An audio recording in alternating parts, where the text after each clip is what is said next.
Masih bersama 60 menit special report membuka mata mengungkap fenomena pertumbuhan kendaraan listrik di Indonesia yang kian meningkat, membuat pemerintah kian serius mempercepat pertumbuhan ekosistem kendaraan listrik di Indonesia. Saudara, dukungan kendaraan listrik juga sempat ditunjukkan pemerintah dalam konferensi tingkat tinggi G20 di Bali tahun lalu. Bahkan, kendaraan listrik dijadikan mobil operasional untuk tamu negara. Lalu sejauh mana persiapan pemerintah dalam mengalihkan penggunaan kendaraan dari BBM ke listrik? Dan benarkah masih ada masyarakat yang khawatir menggunakan kendaraan listrik? Berikut penelusuran jurnalis Kompas TV, Lintang Pujiastuti.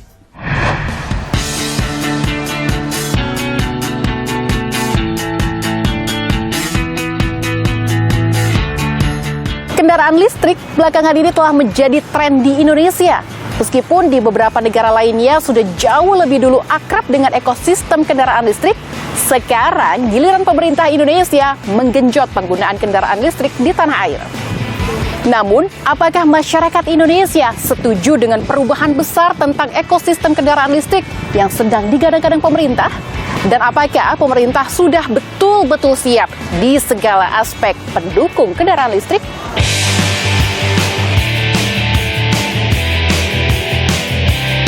Populasi kendaraan listrik di Indonesia terus bergerak naik. Ketua Umum Ikatan Motor Indonesia atau IMI, Bambang Susatyo menyebut pertumbuhan ini seiring makin banyaknya produk dengan harga jual terjangkau. Hadirnya insentif atau potongan tarif kendaraan listrik turut mendorong pertumbuhan kendaraan ramah lingkungan ini. Kementerian Perindustrian mencatat total ada 43 merek sepeda motor listrik di tanah air. Pemerintah pun kian serius mempercepat pembangunan ekosistem kendaraan listrik di Indonesia dengan merilis sederet aturan. Di antaranya, Perpres nomor 5 tahun 2019 tentang percepatan pembangunan kendaraan bermotor listrik berbasis baterai atau KBLBB untuk transportasi jalan, dan Impres nomor 7 tahun 2022 yang mewajibkan pemerintah pusat dan daerah menggunakan kendaraan listrik sebagai kendaraan dinas atau operasional. Pemerintah DKI Jakarta turut andil mendukung rencana pemerintah pusat dengan mengeluarkan Pergub nomor 88 tahun 2019 yang membebaskan aturan ganjil genap untuk kendaraan listrik.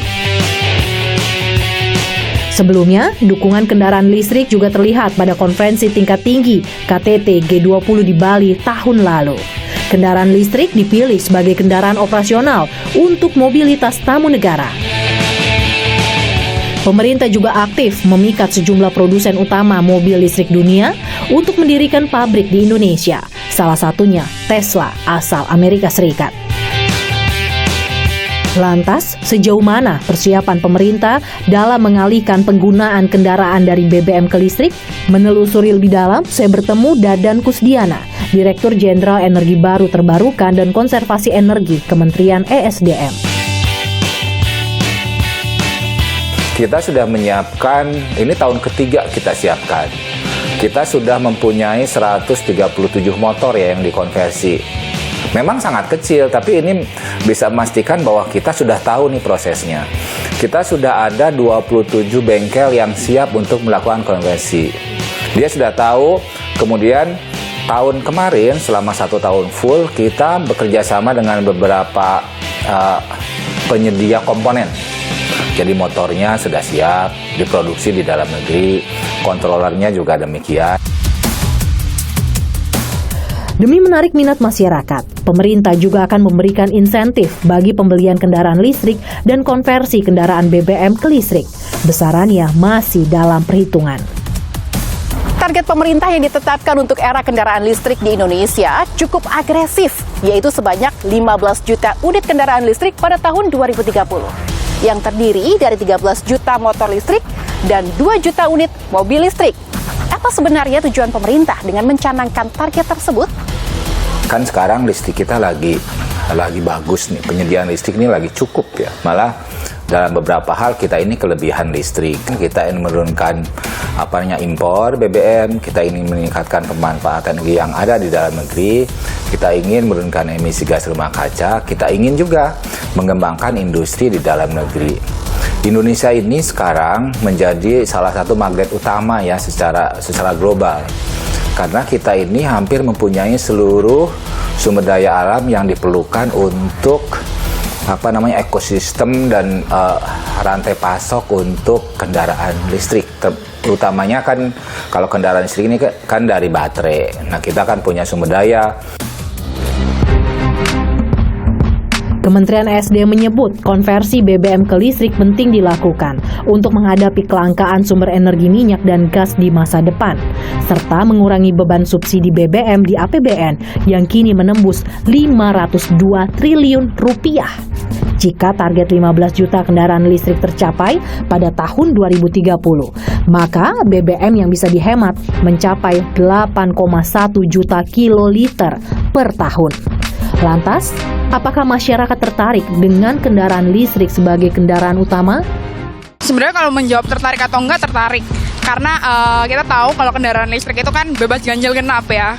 Buat saya yang kerja kebetulan di daerah Jakarta, SCBD sini itu sangat membantu. Kalau tertarik sih dibilang tertarik pasti ya, karena kan itu di era modern kayak gini kayak mencoba inovasi baru. Cuma masalahnya apakah infrastrukturnya udah siap kalau dibawa keluar daerah? Karena kan kalau kita punya mobil, kalau misalnya bensin kita bisa ketemu SPBU di mana aja. Kalau kekhawatiran pasti ada, apalagi mendengar cerita tetangga sekitar kayak keamanannya kurang, terus rentan kalau misalnya motor biasa kan walaupun tidak ada aki masih bisa nyala. Akhirnya kita sulit untuk misalnya untuk kayak nyak cas gitu ya. Nah itu kesulitannya seperti itu untuk sepeda listrik. Yang mungkin kalau pemerintah ataupun mau mengadakan sepeda listrik atau kendaraan listrik ya mungkin ada solusinya juga untuk mempermudah juga gitu loh. Untuk mengetahui informasi terkini kendaraan listrik, saya berkunjung ke pameran otomotif di Jakarta Pusat. Ada 15 merek kendaraan listrik, baik roda 2 maupun roda 4, tampil dalam pameran bergengsi ini.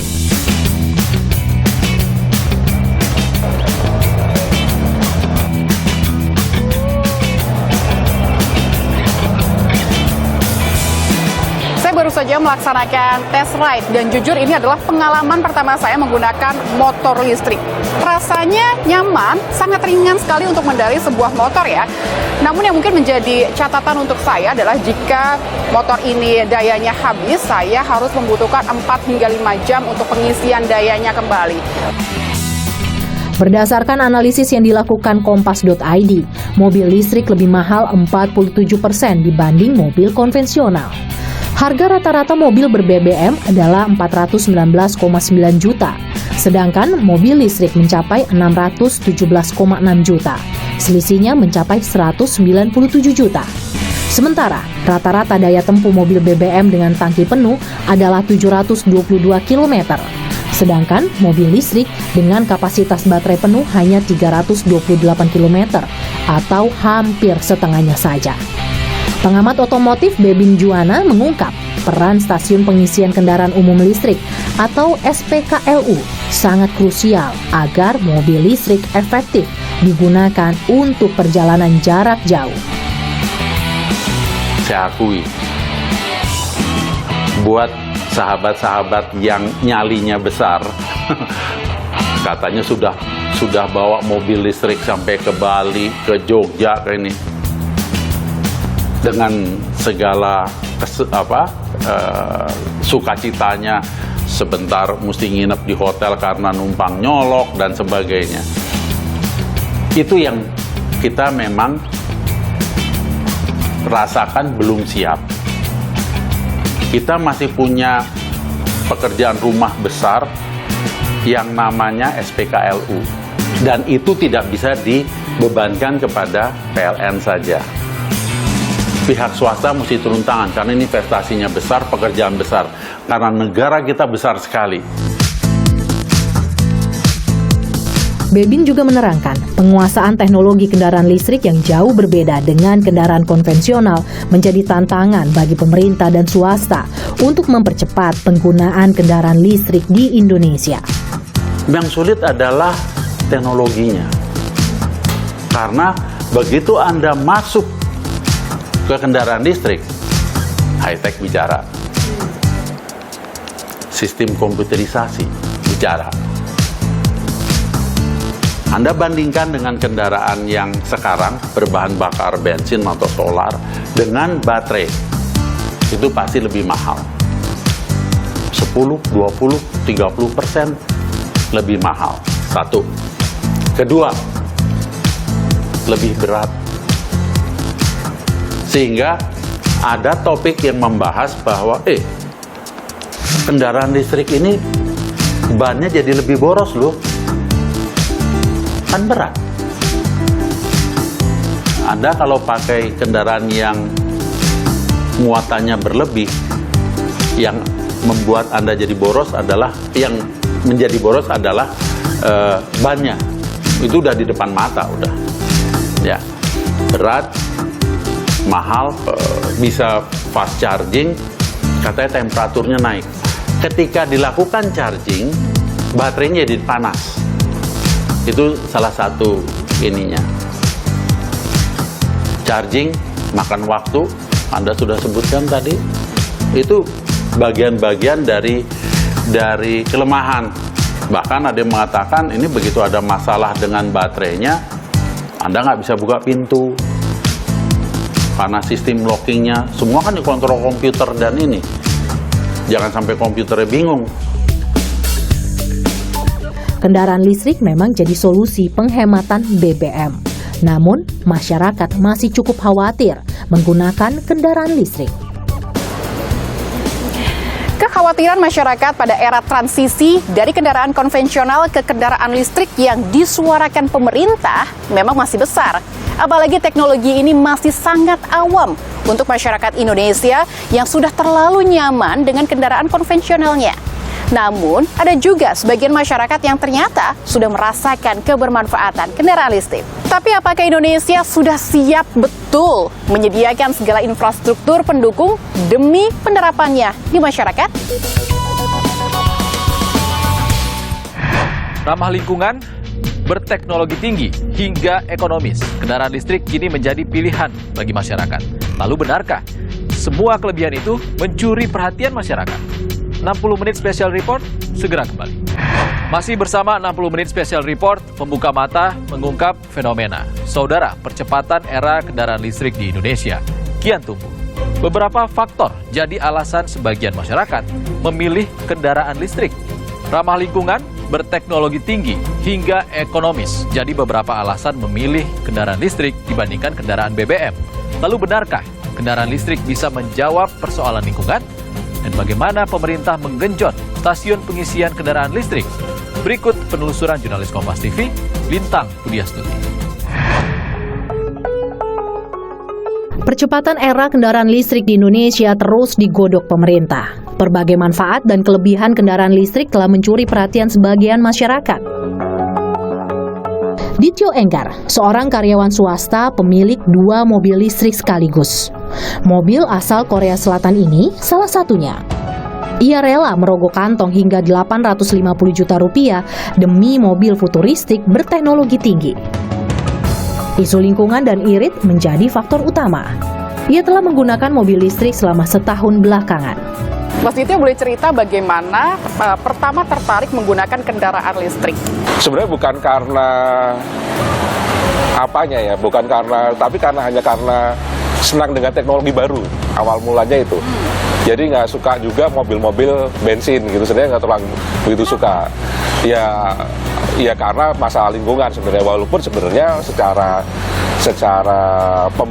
untuk pembangkitnya mobil listrik pun bukan suatu hal yang bebas dari polusi ya, tapi secara mobilnya pasti lebih bebas polusi gitu aja sih, sebenarnya itu aja. Kalau dibandingkan dengan menggunakan kendaraan BBM nih Mas Dityo atau kendaraan konvensional pada umumnya, apa saja sih kelebihan yang dirasakan selama menggunakan kendaraan listrik?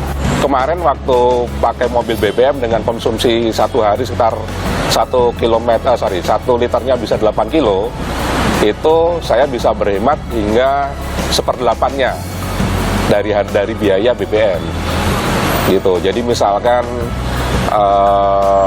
tadi ya per kilometernya itu bisa cuman Rp190 per kilometer, tapi kalau di BBM mungkin sekitar 1.500 sampai 1.600-an rupiah per kilometer. Nah itu perbandingannya kan lumayan jauh signifikan. Pajak tahunannya murah, sangat murah. 1/10 dari harga yang seharusnya. Perbandingannya dengan kendaraan BBM? Iya, 1/10. Kalau dari hitungan pajaknya kan sekitar misalkan 2% kalau nggak salah ya, itu cuma 0,2% hitungannya dari harga jual, dari nilai jualnya.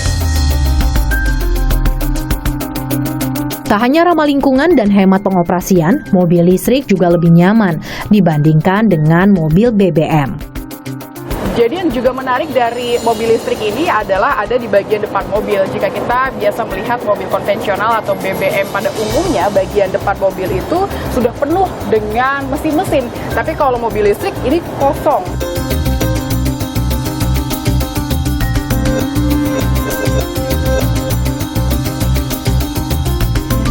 Saudara, sekarang saya sedang memasuki mobilnya Mas Dityo nih, mobil listrik, dan saya ingin merasakan ambience di dalam sini seperti apa. Ini masih mati, belum dinyalakan. Sekarang kita akan coba nyalakan. Silakan Mas Dityo. Ready? Oke. Sudah nyala. Udah nyala. AC juga udah nyala. Terasa. AC sudah nyala, mesin sudah nyala. Tidak ada getaran, tidak ada suara sama sekali. Smooth banget. Keren. Dityo pun berbagi tips berkendara untuk menghindari kehabisan daya di tengah jalan.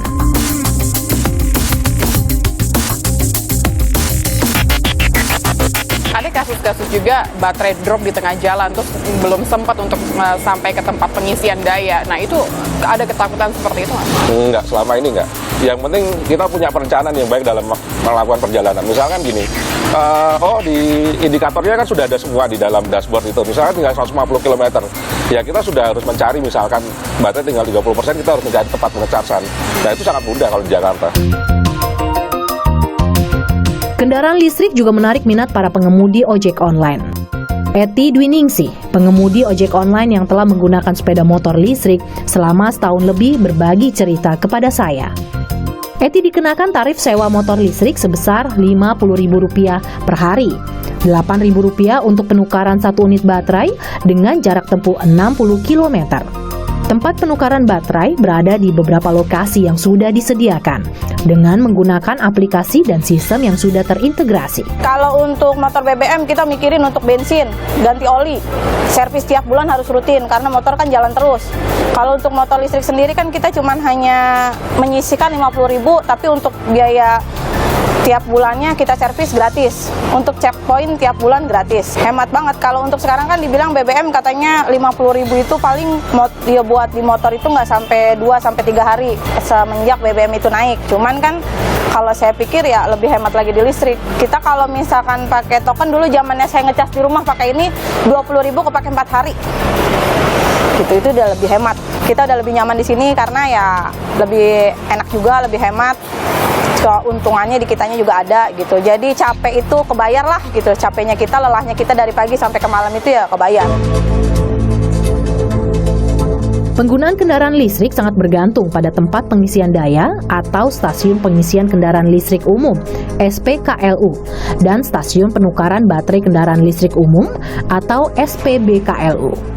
Kini, keberadaan kedua fasilitas tersebut masih terbilang minim. Namun, pemerintah terus menggenjot pengadaannya demi kelancaran mobilitas kendaraan listrik.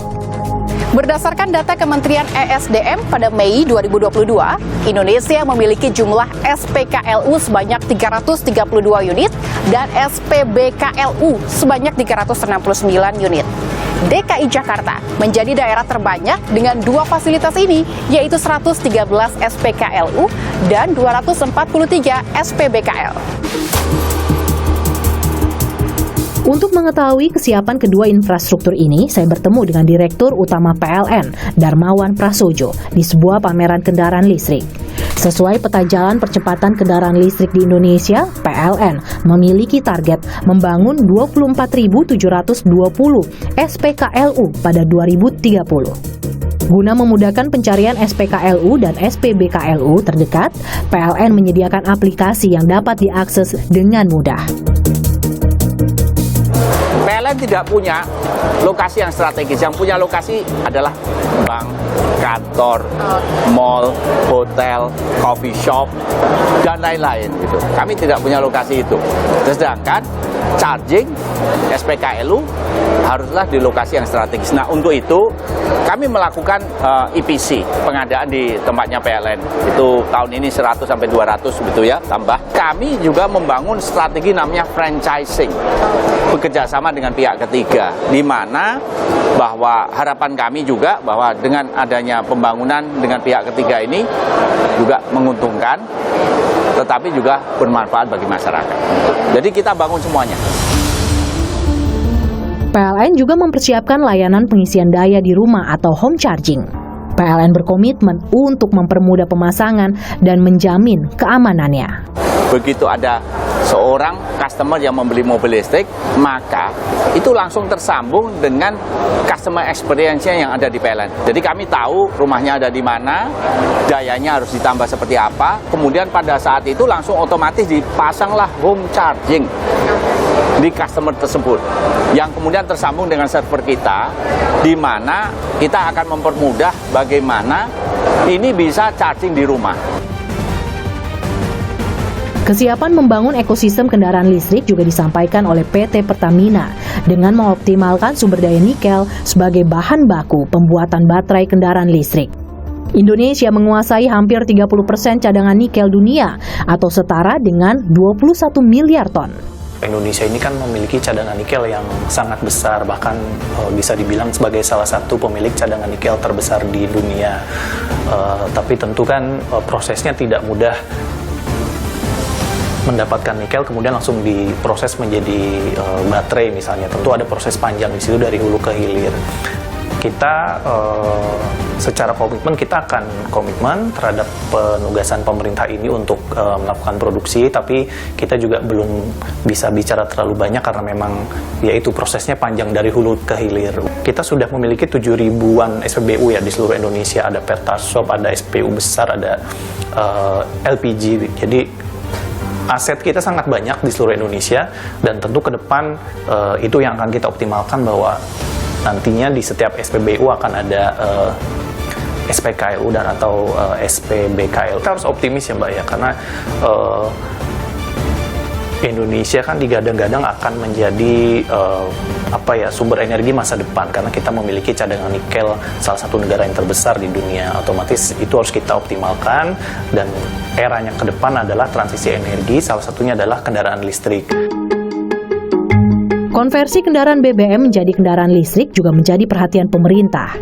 Kementerian SDM kini tengah menggodok regulasi kendaraan listrik konversi. Nah, yang sisi konversi, kami juga menyiapkan tidak hanya dari sisi komponen, tapi juga dari sisi regulasi. Kan ini motornya sudah ada STNK-nya ya, sudah ada BPKB.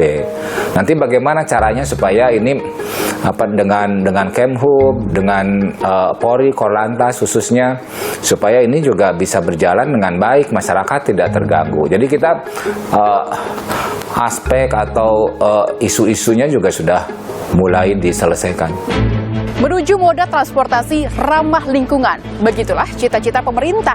Namun nampaknya pemerintah juga harus memiliki trik untuk mencuri hati masyarakat dan mempersiapkan segala infrastruktur pendukung secara masak-masak. Yang sudah menggunakan kendaraan listrik, terjaga kenyamanannya. Yang belum menggunakan, jadi ikut tertarik. Lingkungan terjaga dari polusi, APBN negara aman terkendali. Jadi kapan kendaraan listrik siap menguasai jalanan Indonesia? Tak terasa 60 menit sudah kami hadir menemani Anda. Saya Ihsan Sitorus undur diri. Sehat selalu saudara. Sampai jumpa.